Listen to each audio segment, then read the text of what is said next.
station. Nothing can hinder nurturing every learner. Together we soar, make dreams score. Amidst the COVID-19 pandemic we face, the journey of learning leads the race. This is 88.1 Aglopan National High School Radio, bringing quality and value-laden education into your home.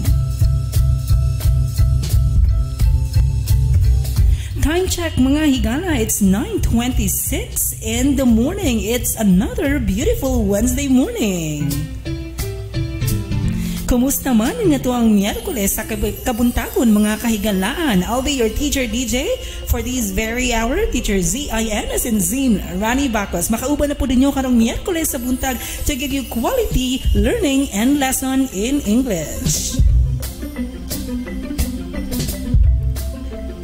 Nindot no nagpakita na po og balik ang atuang haring adlaw, and ako pong i-remind nga ato ang mga kaestudyanthan, itong mga kahigalaan diha no, labi na sa kato mga nagpuyo sa bukirang dapit dinhi sa ato ang komunidad nga magamping kanunay, especially no nga na ako'y nakita ang mga balita nga naghagunos ang mga bato no, so hopefully magamping lang gyud. I know nga gitry na gyud sa ato ang government ang pag-clear out of course sa mga bato nga nangatagak sa kadalanan or sa karsada. Sa amping na gyud kanunay mga grade 9 students o sa tanan nga mga lumulupyo dinhi sa ato ang komunidad. Alright?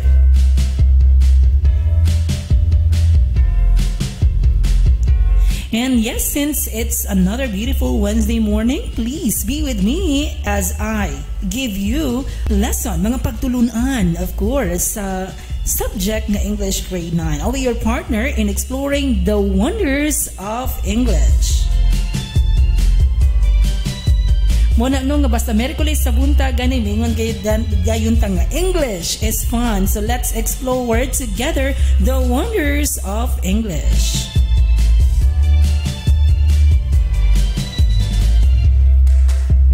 Same as usual mga kahigalaan, ako inyong makauban of course to discuss lessons in English intended for our grade 9 students. Akong balikon, nga to ang lesson karong buntaga will be intended for our grade 9 students. So, sa ato mga grade 9 students din ha, buckle up and please prepare now your self-learning kits and of course your pen.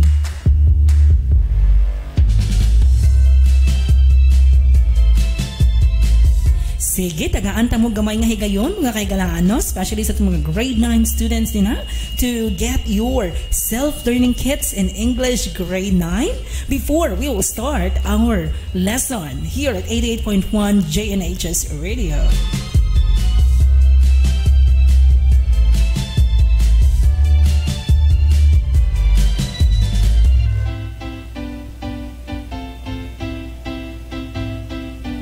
Na ready na ba sa itong mga grade 9 students ang inyong mga self-learning kits? Bangon na sa uban nga wala pa nakapamahaw din ha. Paugnat na sa mga kusog ninyo no, aron nga ready o basko gayud nga mo answer sa inyong mga self-learning kits.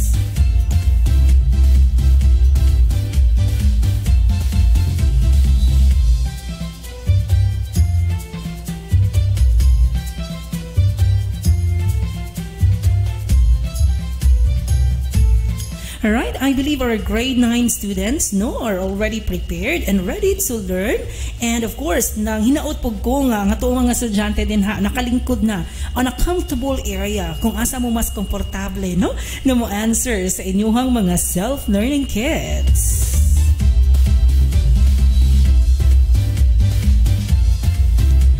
Alright, so before we begin our new lesson for today, let's have a short recap or review first of the last lesson that we had last week. Kahinumdum pa ba unsa ato ang nahisgutan sa niaging simana? Sige ko no be, hinumdumi ko no mga grade 9 students din ha, o sa ato mga suki pod no nga nagsubay gayo dinhi sa atong istasyon. Kahinumdum pa ba mo kung unsa ato ang nahisgutan sa niaging simana? Hinumdumi daw. Alright, last week we talked about conditional sentences. Alright, nagisgot na ta sa, I think if I'm not mistaken, 3 weeks ago or 2 weeks ago, no, nakaisgot ta introduction about conditionals. And then na-discuss na po nato ang zero conditional o ang first conditional. And then na-discuss na po nato ang second conditional. Okay? Second conditional sentence. If na-discuss tani sa niaging simana, o sa karon nga simana ato na pong hisgutan ang lain nga klase sa conditionals, which is the third conditional sentences. Akong balikon, for today's lesson mga higala, we will be talking about third conditional sentences. And with that said, our target objectives for today's lesson will be, of course, the first one is to familiarize the use and form of third conditional sentence. And then the second one is to practice using third conditionals in arguments through worksheets. And the third one is to respond to situations by expressing opinions, plans, and ideas using the third conditional sentences. Kung baga mga higala, mga grade 9 students, mo ni ang ika-upat nga klase, mo ni ang last nga topic about conditionals nga ato ang hisgutan karong buntaga. No, kaya na-discuss naman to nato ang zero conditional, first conditional, and then ang second conditional po. No, so I hope na hinumduman gud ninyo ha mga grade 9 students.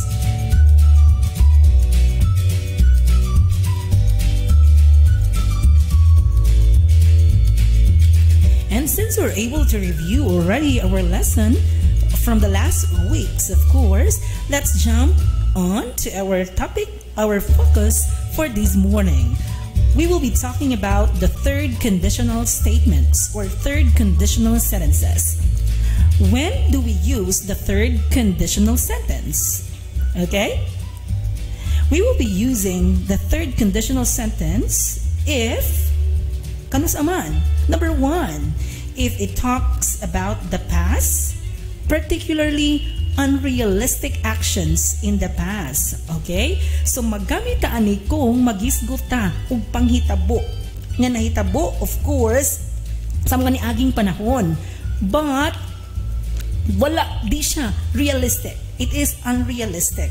So in that case, we will use the third conditional sentence. Kumbaga, third conditional sentence is used to describe a situation that did not happen. Mura ka nag-imagine di ay anino, kalisod sa na mag-imagine, kano mag-assume, ayaw sa dinta, no? But definitely, this third conditional sentence is used to describe a situation that did not happen. Kumbaga, it is unrealistic and it seems like you are imagining the result of this situation. Nagkuan ka nga, uy, kung naitabo palang unta niya, mauni possibility nga resulta or mauni possible nga effect. That is the third conditional sentence. Akong balikon ha mga grade 9 students, it is used to describe a situation that did not happen. Kumbaga, it's unrealistic and you are also imagining the result of this situation.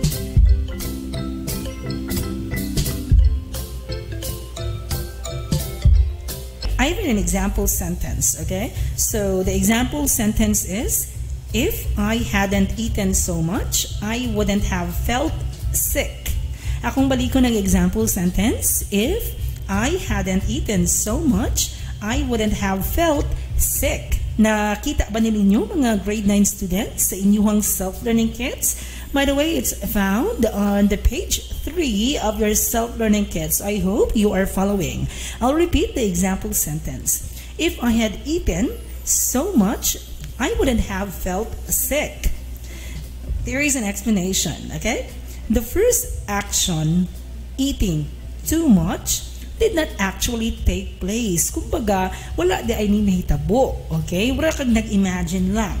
For what happened was the opposite. Kaya wala man ka ni kuan, ni kaunog daghan, mauna nga wala ni siya nahitabo. Okay? So, ato lang kumbaga gi-assume, mga kahigalaan, no nga, kung nahitabo ni, unsa kay posible nga resulta. That is how we will use the third conditional statements, okay? So, ang main clause ato, di ba nagisgot mo ko kaniadto no nga ang mga conditional statements or sentences, they have this if clause and also the main clause. Again, if clause followed by the main clause, or it can be inverted also. Pwede po siya mabali from the main clause and then followed by the if clause. Depende naman na ninyo, no?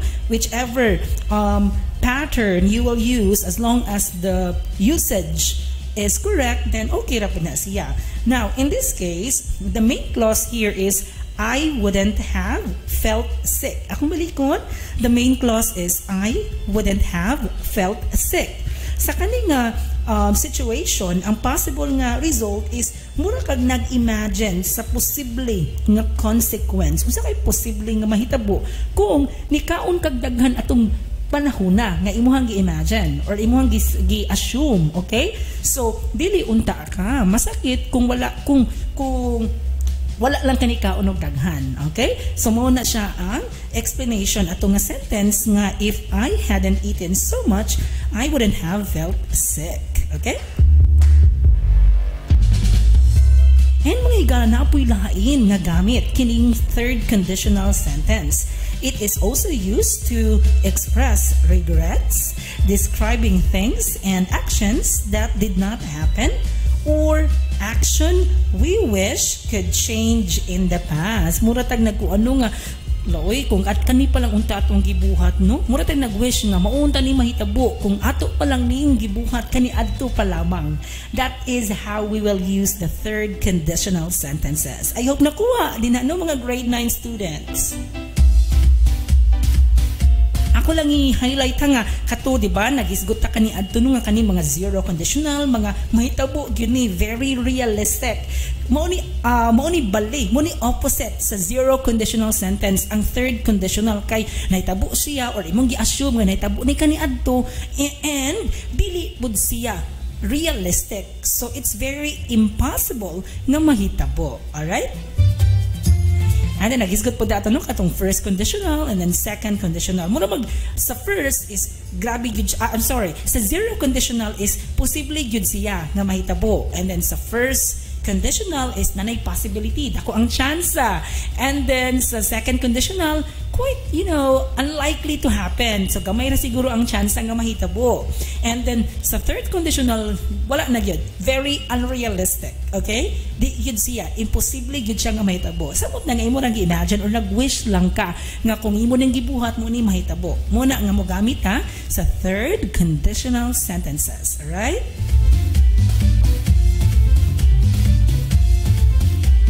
Medyo complicated na nga naman na-discuss na gid nato mga kahigalaan ang upat ka klase sa conditional sentences. Na kompleto na, okay? Ang 4 conditional statements nga naa sa inyong mga self-learning kits. So, I hope nga ato ang mga students na nakakuha lang yun o naka-follow nga, of course, for sure with the different activities or with the certain activities that were given in your self-learning kits sa mga previous nga topics about conditional statements, for sure nakuha na gud niyo kung unsa ning conditional statements, unsa ni ang pattern or unsaon di pagporma, unsaon paghimo og mga conditional sentences ug sa unsa nga sitwasyon nga mogamit kita sa zero conditional, sa first conditional, sa second ug sa third conditional sentence.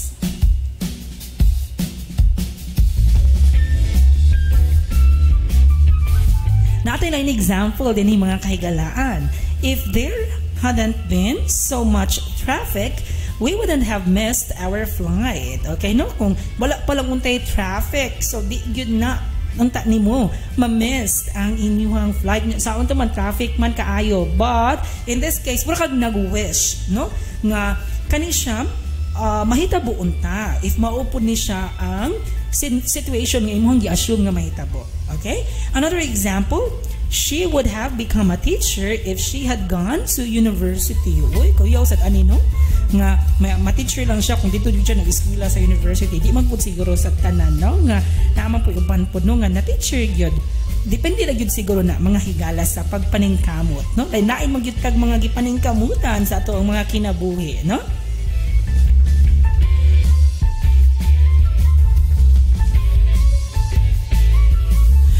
so ganina naghatag og example. Medyo nalibog siguro mo mga kahigalaan no kay ni diretso maghatag og example si sir. Unya wala pa gani i-discuss kung unsaon di pagpurma kining mga third conditional sentences. So, ato nang tukion dayon no. How do we form the third conditional sentences? To make the sentence in the third conditional, we use, wait, man ini ha mga kahigalaan, grade 9 students. By the way, makita ni sa page 2. Pinakatumoy nga parte sa page 2 sa inyo mga self-learning kits. So I hope naga-follow kayo daw ito mga grade 9 students din ha. As I talk about the structure of the third conditional sentence. Sige, ato nang hisgutan kung unsaon pagpurma kining mga third conditional sentences. And to form this one, we are just going to, of course, if mo follow tanong sa ato ang general nga pattern. So we begin with the if clause followed by the main clause. Akong balikon, if clause, nalimot po di kong ingon nga after sa if clause, atong butangan og comma, and then followed by the main clause. Okay? So atong tagsa-tagsaon, unsa may structure sa if clause or unsaon siya pagpurma sa if clause and unsaon pud siya pagpurma sa main clause. Sige, sugdan nato sa if clause. Mapurma ang ato ang third conditional in the if clause if bugamit of course og if, okay? And then plus the subject ang hisgutan sa sentence, okay? Or sa clause rather, and then the past perfect form of the verb. Baliko na ko ha. In the if clause, we're going to form it by, of course, if plus the subject plus the past participle form, plus the past perfect form of the verb. So that's the if clause, mga higala. If plus the subject plus the past perfect tense of the verb. Now, let's proceed to the main clause. How do we form the part of the main clause in order to complete our third conditional sentence? It's just very easy. All you need to do is, of course, to begin the clause with the subject, okay, plus would or wouldn't have if the sentence is negative, and then plus the past participle form of the verb. Akong balikon, for the main clause, we have the subject plus would or wouldn't have. It should be would have or wouldn't have for the negative sentence, okay? Then, plus the past participle form of the verb. Atong kompletuhon ha. Sige, para mapurma, medyo libog na gina siya, no? Medyo complicated na ang pagpurma sa ato ang third conditional sentence. Apan, kung maminaw lang yun, for sure makakuha na magyud mo atong mga students din ha, okay?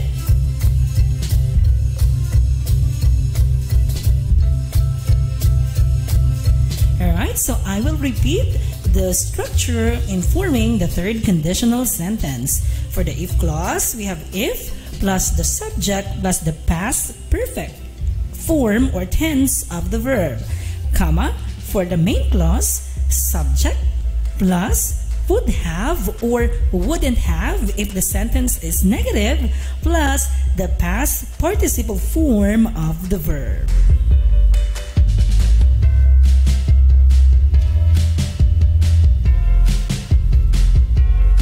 Kung nakuha na gid ninyo ang structure sa pagpurma sa third conditional sentence, ato pag yung sabton mga grade 9 students by studying, analyzing example sentences, okay? So ato tong balikan ganina ang ako ang nahatag na no nga example sentence. Nag-isgot ko ganina ani nga sentence. If I hadn't eaten so much. Okay, so sa kana lang nga parte, sa kana lang nga clause, ni follow ba siya sa structure nga akong gi-mention ganina atong sutaon, okay? So we have here if I hadn't eaten so much. If plus I, the subject, and then the past perfect form of the verb. Yung the past perfect mga higala, ang pagpurma na is had, of course, okay? Then had, tapos the past participle form of the verbs. Manang had eaten so much, okay? So, muna siya ang if clause. If I hadn't eaten so much. And by the way, the sentence, just a reminder, the sentence is a negative sentence, okay? So, muna hadn't or had not. If I had not eaten so much, or if I hadn't eaten so much, okay? Then, comma, then let's go on to the main clause. And we have here the subject, I, then would or wouldn't have. So since this is a negative sentence, so we will use wouldn't have. Then, the past participle form of the verb, which is felt. Then, sick, the last part of the main clause, or the past participle form of the verb, okay? So, mo siya example. Another example din mga grade 9 students. If you had called me, I would have come. Again, if you had called me, I would have come. Okay, nakita. By the way, I'm already on page 3 of your self-learning kit. So, follow lang yun, mga grade 9 students. Sige, akong balik ko ng example sentence ha. If you had called me, I would have come. In this sentence, the if plus the subject you plus the past perfect tense of the verb had plus the past participle form of the verb, it forms the past perfect tense. Okay? So, had called. Okay? Kay ang base form sa called is, of course, we have it call, called, called, because this is a regular verb. So, if you had called me, that's the main clause, comma, I would have come. I being the subject, would have, okay, plus the past participle form of the verb, which is come. Okay? So it now completes our sentence. If you had called me, I would have come. I would have come. Time check mga higala, it's 9:47 in the morning. Taas-taas ganyan itong hisgot about third conditional sentence. Ano man, it becomes more complicated. But if you are just going to analyze the structure and how to form or kung unsaon ipagpurma ang mga third conditional sentences, for sure, masabtan ra gyud, no? Mga grade 9 students.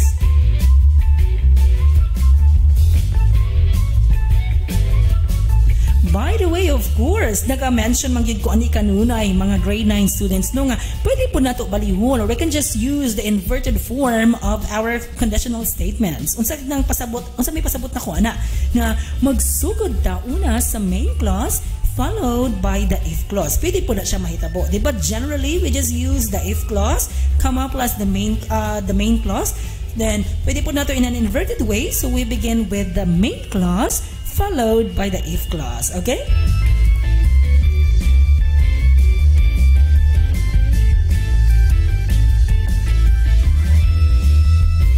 Sige daw, ako kung ato ning balihon ang previous nga example nga ako ang nahatag kaganina.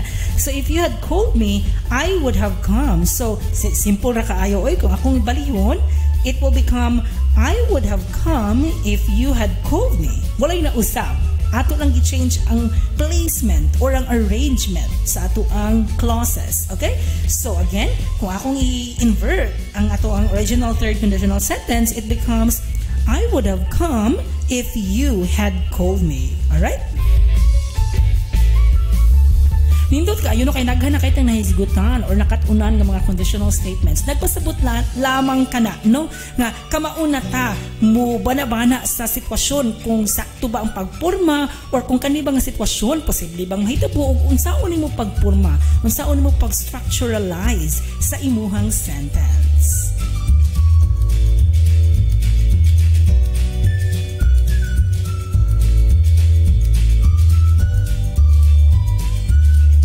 Another example, ato yun yung tagaan Ginoo og daghan ng mga example aron nga mas masabtan sa tanan. Another example is if you had apologized, she wouldn't have given you a fine. Okay? And ato siyang balihon, mga grade 9 students. We can begin with the main clause then the if clause. So it becomes she wouldn't have given you a fine if you had apologized.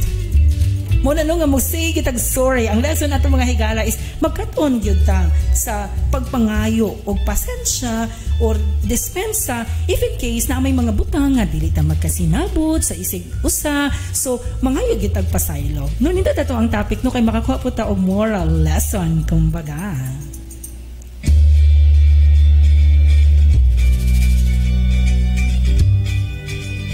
And there is a note in here, mga grade 9 students. It says that take note that in the inverted structure, the comma which normally comes after the first part, motong first part, the if clause of the sentence has been deleted or omitted. Muna akong giingon pod kani adto sa niaging simana no nga basta sugdan gani nato sa main clause, not necessarily that we are going to put comma after the main clause. So we're just going to delete or omit the comma, all right?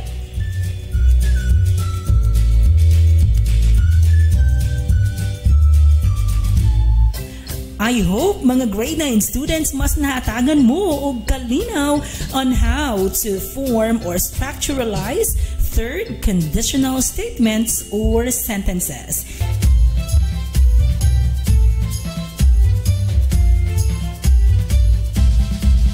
And that's it of another session of non-stop adventure in English. I hope that after we talk our lesson or topic karong buntaga, you're able to understand indeed and say English is definitely fun. I hope nasabtan no sa atong mga grade 9 students ina ang atuang discussion, of course, to clarify as to what are these third conditional sentences. Okay? So, sa ato mga grade 9 students, panginaot ko nga inyong maansiran gayod ang tanang parte sa inyong mga self-learning kits. Hataki po og effort, mga students, no? Aron nga mas masabtan pa and then naapod mi mahatag kaninyo ng mga scores, no? And I hope nga through this radio-based instruction, you were able to understand more or clearly at least no nakatabang ang atuang pagsibya dinhi sa kahangingan on how to structuralize and form third conditional sentences. Stay tuned nangyod dinhi kanunay mga higalas sa 88.1 JNHS Radio because we definitely bring quality and value-laden education into your home. This has been your teacher DJ of the hour, Z-I-N, as in Zina Rani Bacchus, saying, as always, in all endeavors of our life, we must always remember to do our best and ask guidance to our Almighty God. I'll see you again next week, mga kahigalaan. Of course, same day, same time. Thank you so much. Stay safe lang yun kanunay. God bless you all. I'll be leaving you a song of Justin Bieber since it's almost Christmas. This is Mistletoe.